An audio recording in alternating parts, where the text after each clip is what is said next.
AP liquor కేసులో పట్టుబడ్డ 11 కోట్ల రూపాయలపై ACB court కీలక ఆదేశాలు జారీ చేసింది. సీజ్ చేసిన కరెన్సీపై పంచనామా నిర్వహించాలని ఆదేశించింది. ఆ నివేదికను తమకు సమర్పించాలని సిట్ ను ఆదేశించింది. అంతేకాదు సిట్ డిపాజిట్ చేసినటువంటి మాచవరం ఎస్బీఐలో 11 కోట్లను వేరుగా ఉంచాలని సూచించింది ఏసీబీ కోర్టు.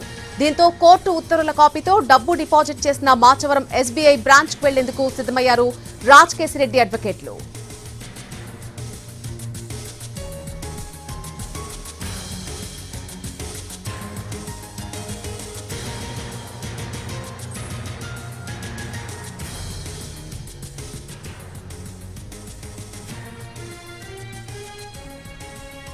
ఏపీ లిక్కర్ కేసులో పట్టుబడ్డ 11 కోట్ల రూపాయలపై ఏసీబీ కోర్టు కొన్ని కీలక ఆదేశాలు జారీ చేసింది.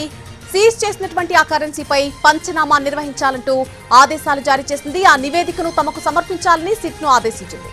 అంతేకాదు సిట్ డిపాజిట్ చేసినటువంటి మాచవరం ఎస్బీఐలో 11 కోట్లను వేరుగా ఉంచాలని సూచించింది ఏసీబీ కోర్టు. దీంతో కోర్టు ఉత్తర్వుల కాపీతో డబ్బు డిపాజిట్ చేసినటువంటి మాచవరం ఎస్బీఐ బ్రాంచ్ వెళ్లేందుకు రాజ్కేశిరెడ్డి అడ్వకేట్లు సిద్ధమయ్యారు.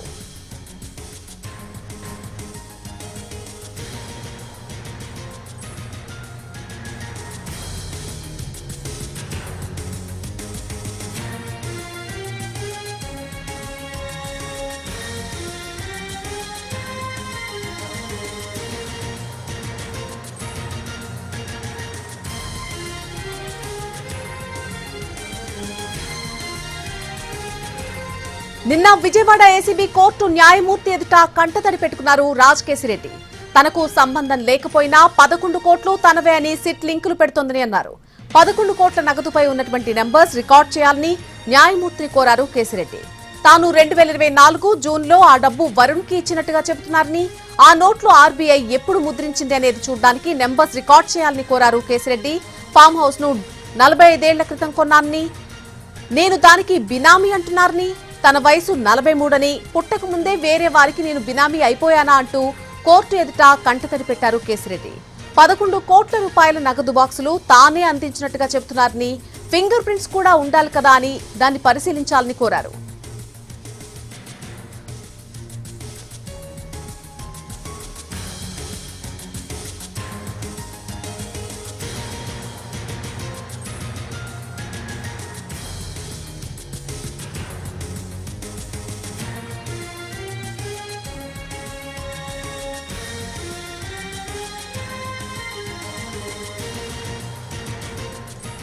ఏపీ లిక్కర్ కేసులో పట్టుబడ్డ 11 కోట్ల రూపాయలపై ఏసీబీ కోర్టు కొన్ని కీలక ఆదేశాలు జారీ చేయడం జరిగింది. దానికి సంబంధించిన పూర్తి అప్డేట్ మా ప్రతినిధి శ్రీకాంత్ లైవ్ లో అందిస్తారు.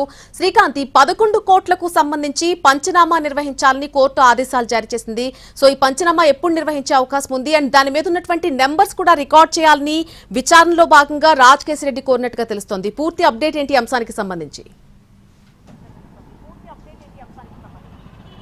లిక్కర్ స్కామ్ కేసులో 2 రోజుల క్రితం హైదరాబాద్లో ఉన్నటువంటి కాచారంలో ఒక గెస్ట్ హౌస్లో 11 కోట్ల రూపాయలను అయితే సిట్ అధికారులు సీజ్ చేశారు. ఆ డబ్బు కేసులో A1గా ఉన్నటువంటి రాజ్కేశిరెడ్డికి సంబంధించిన డబ్బని కూడా అది సీజ్ చేసిన తర్వాత అయితే న్యాయమూర్తికి సిట్ అధికారులు కూడా చెప్పారు. అయితే ఆ డబ్బుతో తనకు ఎటువంటి సంబంధం లేదు, కావాలనే ఆ డబ్బుని తనకి లింకులు పెడుతున్నారని సిట్ అధికారులు కూడా ఆ విషయాన్ని కూడా న్యాయస్థానం దృష్టికి అఫిడవిట్ రూపంలో అయితే రాజ్కేశిరెడ్డి కూడా తెలిపారు. ఇక రిమాండ్ ఎక్స్టెన్షన్ సమయంలో రాజ్కేశిరెడ్డి నేరుగా న్యాయమూర్తికి కూడా తెలిపారు. ఆ డబ్బుకు సంబంధించి ఉన్నటువంటి సీరియల్ నెంబర్స్తో పాటు ఆ బాక్సుల మీద ఫింగర్ ప్రింట్స్ కూడా పరిశీలించాలని కూడా అడిగారు. ఇక ఇవాళ ఉదయం ఆ డబ్బు డిపాజిట్ చేస్తే కనుక వేరే బ్యాంకులో వేరే డబ్బుతో కలపకుండా ఆదేశాలు ఇవ్వాలని ఆయన ఆదేశాలు జారీ చేశారు. దానికి సంబంధించి కొద్దిసేపటి క్రితమే న్యాయమూర్తి కీలక ఆదేశాలు జారీ చేశారు.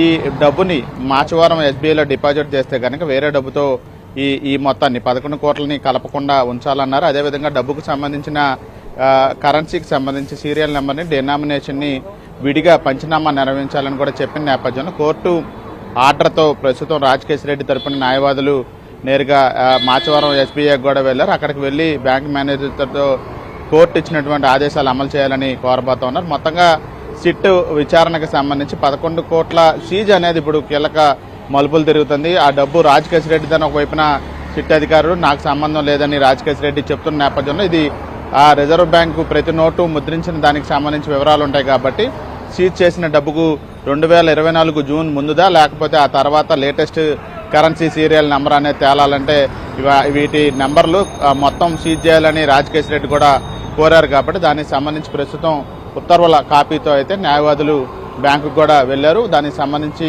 మరికొద్ది సేపట్లో మేనేజర్ను కూడా కలిసి ఈ వ్యవహారానికి సంబంధించి కోర్టు ఉత్తర్వులను కూడా అందజేసి డినామినేషన్ పంచనామా కూడా చేయించే అవకాశాలు ఉన్నట్టుగా మనకి